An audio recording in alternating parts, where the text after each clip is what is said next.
আসসালামু আলাইকুম সুপ্রিয় শিক্ষার্থী, সানোয়ার্স ক্লাসরুম ইউটিউব চ্যানেলের পক্ষ থেকে তোমাদেরকে স্বাগতম করছি। আজকে আরেকটা নতুন ভিডিও নিয়ে আসছি। আজকে আমরা 4.1 সূচক লগারিদমের 9 নম্বর অঙ্কটা আমরা করব। এখানে 9 থেকে 15 পর্যন্ত প্রমাণ করতে বলছে, তারই ধারাবাহিকতায় আমরা আজকে 9 নম্বরটা করব। দেখো এখানে দুইটা পক্ষ আছে, ইকুয়ালের বামে একটা পক্ষ এবং ইকুয়ালের ডানে একটা পক্ষ। এখানে কি বলছে যে 4 to the power n-1 by 2 to the power n-1 অর্থাৎ লব এবং হর যে এটা যে ভগ্নাংশটা আছে এইটার সমান আমাদেরকে 2 টু দি পাওয়ার n+1 এইটা আমাদেরকে বের করতে হবে। তো চলো আমরা এই অংশটুকু নিলাম লেফট হ্যান্ড সাইড, তোমরা ইংরেজিতেও লিখতে পারো, বাংলাও লিখতে পারো বাম পক্ষ। তাহলে এই যে 4 টু দি পাওয়ার n-1 নিচে আছে কি 2 টু দি পাওয়ার n-1, এইটা থেকে আমাদের এইটা বের করতে হবে। এরকম টাইপ প্রশ্ন থাকলে সবসময় খেয়াল করবা যে আমাদের কী বের করতে হবে, 2 টু দি পাওয়ার n+1, এখানে আছে 2 টু দি পাওয়ার n-1, তার মানে কি তার বিপরীত। তার বিপরীতটা কোথায় পাবো? এখানে তো করার সুযোগ নেই, এখানে 4 টু দি পাওয়ার n আছে, তাহলে এখানে 2 বানাইতে হবে।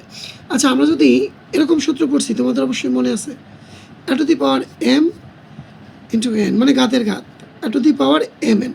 তাহলে এইটাকে যদি আমরা 4 টু দি পাওয়ার n এটা যদি আমরা এরকম লিখি দাও তো 2 টু দি পাওয়ার 2 উপরে যদি n দিই তাহলে গুণ অবস্থায় কী হয় 2 টু দি পাওয়ার 2n। আচ্ছা এইটাকে যদি আমরা এইভাবে না নিই আবার যদি এইভাবে দিই, ধরো 2 টু দি পাওয়ার n উপরে নিয়ে গেলাম স্কোয়ার, বুঝতে পারছো কি? অর্থাৎ এই যে টোটালে এখানে হলো যেই মান এখানে হলো একই মান, তাহলে আমরা এটা করতে পারি, মানে কোনো পরিবর্তন হবে না। আশা করি বুঝতে পারছো বিষয়টা। তাহলে এইটাকে যদি আমরা সাজাই তাহলে দেখো তো এই 4 টু দি পাওয়ার n তার মানে কি এখানে আমরা যে ভাঙ্গে ভাঙ্গে দেখাই 2 স্কোয়ার উপরে কি n-1 নিচে যা আছে তাই, অ্যান্ড এইটা ঘাতের ঘাত এই যে দেখাইলাম যে তো সে সেই রকম হয়। তাহলে এইটা যদি আমরা বাইরে নিয়ে যাই আবার nটাকে আমরা ভিতরে আনতে পারি, তাহলে এরকম লিখতে পারি 2n আর স্কোয়ারটার উপর নিয়ে গেলাম -1 এর উপর আমরা স্কোয়ার দিলাম। কেন? a square minus B square 1 উপর স্কোয়ার দিলেও মানের পরিবর্তন হয় না, যার জন্য আমরা স্কোয়ার দিলাম আর নিচে যা আছে তাই।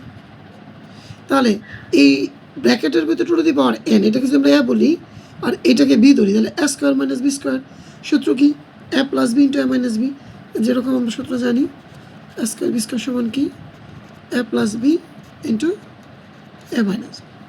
তাহলে a square minus B square সূত্র দাঁড়াচ্ছে a plus B into a minus B, আর নিচে যা ছিল অর্থাৎ হরে যা ছিল তাই। এখন এই লবে 2 টু দি পাওয়ার n-1 আর হরে 2 টু দি পাওয়ার n কাটাকাটি যায়, তাহলে উপরে থাকে কি 2 to the power n+1, that's the right hand side.